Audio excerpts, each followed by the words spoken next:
it's Carrie. Today I'm sharing our homemade spice cake recipe. To start, we need to sift 1¼ cups of all-purpose flour, a cup of brown sugar, 2 tablespoons of cornstarch, and 2 teaspoons of baking powder. We also need to add ½ teaspoon of salt and 3 teaspoons of pumpkin spice.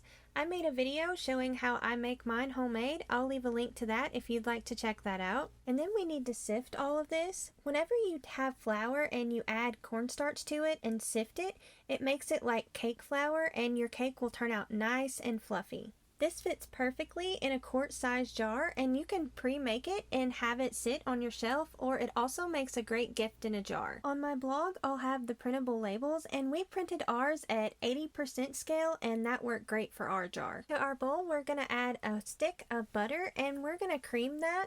You can do this with a hand mixer, and you can also do this by hand. Just make sure your butter is really soft. And then we're going to add 2 room temperature eggs. Next is a ½ cup of milk, then a teaspoon of vanilla, and we're going to mix that together. I like to use this vanilla. I get it at a local grocery store, but you can also buy it on Amazon. I'll leave a link to that in the description. Then we just add our dry ingredients and mix that for a couple of minutes. You may need to scrape the bowl partway through. I decided to make my own cake mix because I could not find my favorite Duncan Hines brand at my local grocery stores.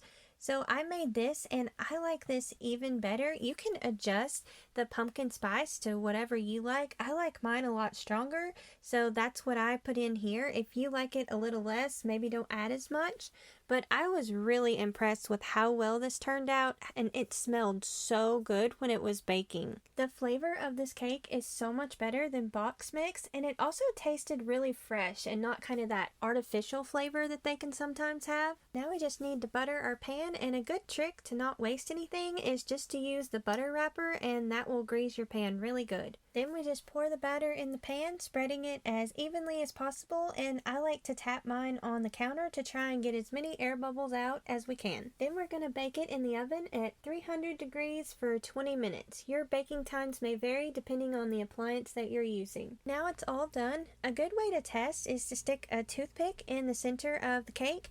And if it's got crumbles on it, it's okay, but if it's still got the gooey batter on it, you need to cook it a little bit longer. While that's cooling, we're going to make a glaze. We're going to add 4 tablespoons of milk to the bowl, as well as 1/4 teaspoon of vanilla. And then we're going to add 2 cups of powdered sugar.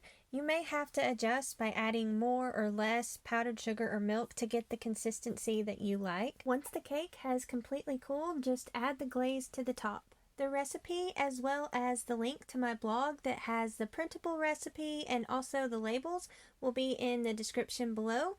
Thank y'all all so much for watching. Don't forget to like, comment, and subscribe. Y'all take care, and we'll see you next time. Bye!